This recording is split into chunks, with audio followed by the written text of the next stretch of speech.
ላታዋጭኝ ወጠር ላታዋጭኝ ወጠር አብርሃምን ወሰድን አይደል ሄርሜልዬን አንድ አደረግን አይደል ላታዋጭኝ ወጠር ላትዋጪ ወጠር አብርሃምን ወሰድን አይደል ሄርሜላ ባሏ አይደል እልል በሉ የእነዚህ ቆንጆ የቀለበት አሰራ ሊካሄድ አይደል። ሰላም ጤና ይስጥልኝ። ውድና የተከበራቸው የቻናል ቤተሰቦች እንዴት ናችሁ? ላይክ ሼር ኮሜንት ሰብስክራይብ ሀሳብ አስተያየታችሁን ጋይስ ጋይስ ምን ሆናችሁ ነው እናንተ? ግን መቶ ኬሌን አታስገቡኝም እንዴ? ጠላቶች ረር ድብን እንዲሉ ማለት ነው። በትክታክም ሼር ያደረጋችሁ ማለት ተቆረጠርጥ ሼር አድርጉት ማለት ነው። በነገራችን ላይ እንግዲህ እነዚህን አናብስቶች ተመልከቱ እንዴት አድርጌ እንዳመጣኋቸው ማለት ነው። ደግሞ ዛሬ ጠላቶች ረር በጣም የተናደዱት በትናንትናው ቪዲዮ በጣም አብደዋል፣ በጣም ተናደዋል። እንዴት እንደዚህ ይሆናል? እንዴት እንደዚህ ያርጋ ትንከባከባዋለች? እንዴት እንደዚህ ያርጋ በቃ ፏ ብትን ታደርገዋለች? እንዴት የፍቅር ምንጭን ታፈራለች ብለው እንዴት የፍቅር ማርን ትቆርጣለች? እቺ ቆንጆ እንዴት ፍቅር ያጫውታታል? እንዴት ፍቅር ታጫውተዋለች? እንዴት እንደዚህ ፈታ ዘና ትላለች? እቺ ቆንጆ ሴት የኔ ማር ተመልከቱ። ወይ ጽዳቷ፣ ብቃቷ፣ ሞራሏ፣ ልዕናዋ፣ ትዕግስቷ ተመልከቱ። ስለዚህ እንዴት እንደዚህ በቃ እንዴት የፍቅር ምንጭ እንዴት ትቆርጣለች? የፍቅር ማር እንዴት ትቆርጣለች? የፍቅር እሸት እንዴት ትበላለች ብለው እንዴት አብርሃም ጋር እንደዚህ ሽርን ጉድ እንዴት ያምርባታል ብለው እንግዲህ ተመልከቱ ጋይስ።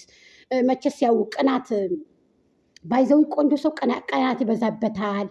አብርሃም የጋሽዬ ልጅ እኮ ምንም እኮ አይሆንም እኮ ተመልከቱ። ላያዋጣት ውጥር ላትዋጣ ውጥር አብርሃምን የኛ አይደረግን ሄርሜልዬን አብርሃምን አንዳደረግን ርር በለው እና ምን ልላችሁ ፈልጌ መሰላችሁ? በጣም እየተናደዱ ነው። በጣም እየደማችሁ እየተንተከተከ ነው።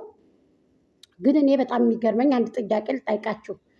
የሰው ልጅ ተፋታ ነው፣ ተለያየ ነው። ግዴታ ያን ሰው ያዝልን፣ ግዴታ አንድ ላይ ሁንልን ብሎ እያገጣጠሙ በአንድ ላይ ፕሮፋይል እየሰሩ ማምጣት ምን ይሉታል? እስኪ ንገሩኝ በጎችዬ። እዚህ ጋር ትንሽ ረክዙ፣ ትንሽ ረክዙ ማለት ነው። ምክንያቱም ትንሽ ማስተዋል የሚባል ነገር አለ። አንድ ሰው ከፈታ ያን ሴት አይደለ እንዴ?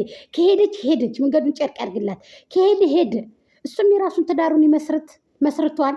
እሷም ደግሞ የራሷን ልጇን ይዛ ቁጭ ትበል የሚያገባት እስከሚመጣ ድረስ። አንድ ሰው ያ ሰው መጫት ሆኖ ከነ ጉድፉ ይቀበለዋል፣ ወይንም ደግሞ ከነ ልጁ ይቺ ገና ራስ ቤት የወጣች ይቺ ምስቅልቅሏ የወጣች ሴት ሌላ ወንድ ይቀበላታል ብለው ጉሬ መሰለ አይኑ ላይ ያልተገለጠ ወንድ ደግሞ ትናንትና እያቀነባበሩ ሲያወረጉ አሉ። ትናንትና አይኑ ያልተገለጠ ወንድ ነው። የሚገርማችሁ በጣም ያዘንኩት ሳልነግራችሁ አንድ የቀረሁት ነገር አይኑ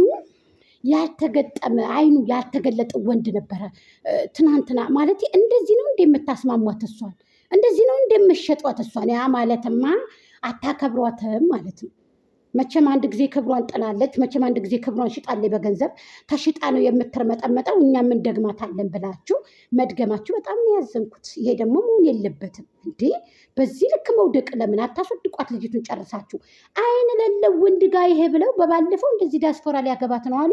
ትናንትና ደግሞ ሌላ ወንድ ጋር። በዚህ አብርሃም ታደሰ አይቀናም እኮ፣ በዚህ አብርሃም ታደሰ አይበገርም እኮ። እሱ የበለጠች ሴት አይደል እንዲ የያዘው የፍቅርን ምንጭ የምትቆርጥ፣ ፍቅርን የምታስተምር፣ ፍቅርን የምትሰብክ፣ ፍቅርን ቁንጮ የምታደርግ፣ ፍቅርን ቤት የምታደርግ፣ በኃይለኝነት ቤት አይሰራም ብለህ የምታምን ሴት፣ በኃይለኝነት በንግግር ነው እንጂ በኃይለኝነት በክፋት በመነዛነዝ በጭቅጭቅ ቤት አይሰራም ብላ የምታምን ሴት እኮ ናት ሄርሜላ ቆንጅት። ስለዚህ ጋይስ 4 ነጥብ ለምንድን ነው ወደና ወዲህ የምትሄዱት? ይህ እኮ ተገቢ መስሎ አይታይም ለእኔ ማለት ነው። ስለዚህ የእኛ ኩራት፣ የእኛ ቀብራራ፣ የሚዲያዎች መሪ፣ የበጎቹ አለቃ፣ የበጎች ራስ መታት ብዬሻለሁ ሄርሜልዬ። አብርሃም ታደሰ የሚዲያው መሪ፣ ኮከቦች በአንድ ላይ አብርተው እንግዲህ መቀመጥ እንደዚህ ሻማቸውን ለኩሰው እንግዲህ እኔ በደንብ ላይክ አድርጉ፣ ሼር አድርጉ ጋይስዬ፣ የኔ ቆንጆዎች ማለት ነው። እኔ አንድ ነገር ልንገራችሁ። አሁን በደንብ አድርገን የአብርሃምንና ይቀጥላል የአብርሃምንና እንግዲህ የኛ ውል እየሰራ ነው። ሁሉ ነገር ያደረግነው ያሰብነው ያለምነው እቅዳችን እየተሟላ ስለሆነ አሁን ምን እናደርጋለን መሰላችሁ? የአብርሃምንና የሄርሜልዬን ፎቶ አንድ ላይ አድርገን እናሳተማለን። በቃ ሰሚዝ አንዳንድ ሰሚዝ ባልነው መሰረት እንግዲህ ሁላችንም ሰብሰብ ብለን ሰሚዟን ለብሰን ማውጣት አለብን፣ ማጉላት አለብን፣ ማንሰራፈፍ አለብን፣ መነሳት አለብን፣ መተኛት የለብን። በቃ ሁላችሁም የምትወዷት የምታከብሯት አብርሃምን የምትወዱት የምታከብሩት ተቀስቅሰን በአዲስ ማለት ነው። በቃ በርትተን ክንዳችንን በርታ በርታ አድርገን ማለት ነው። ምክንያቱም ጠላቶች እዛ ጊዜ ይከሽፋሉ ማለት ነው። ገባችሁ አይደለ? አዎ ትንሽ ነው የቀራችሁ። እየተቀነዘፉ እየወደቁ ነው እንደ ዛፍ ዘለላ። ስለዚህ እኛ ደግሞ የእኛ ሰርጋችንም ቀጣይ ይቀጥላል፣ ድሉም ይቀጥላል፣ ደስታውም ይቀጥላል እና ጭቅጭቅ ነው የጠላው። ይሄ ሚዲያው የጠላው ጭቅጭቅ ነው እና በትናንትናው ታይም ላይ በጣም የቀኑ ሰዎች አሉ። እንደገና ደግሞ አንዳንድ ነገርም ሲሉ ሰምቻለሁኝ። እሱን ባል ደግሞ ደስ ይለኛል። ሰርቼበት ይመስለኛል ቀንጨባ አድርጌ ሄርሜላ 5 ሳንቲም አትፈልግም ከማንም። ደመቁ ሲረባትን የምትሄደው ከማቤት ከሄርሜልዬ ቤት ነው ሄዳ የምትበላ። ሆቴል ቤቷ ላይ ነው ሄዳ አርፋ የምትበላ ማለት ነው።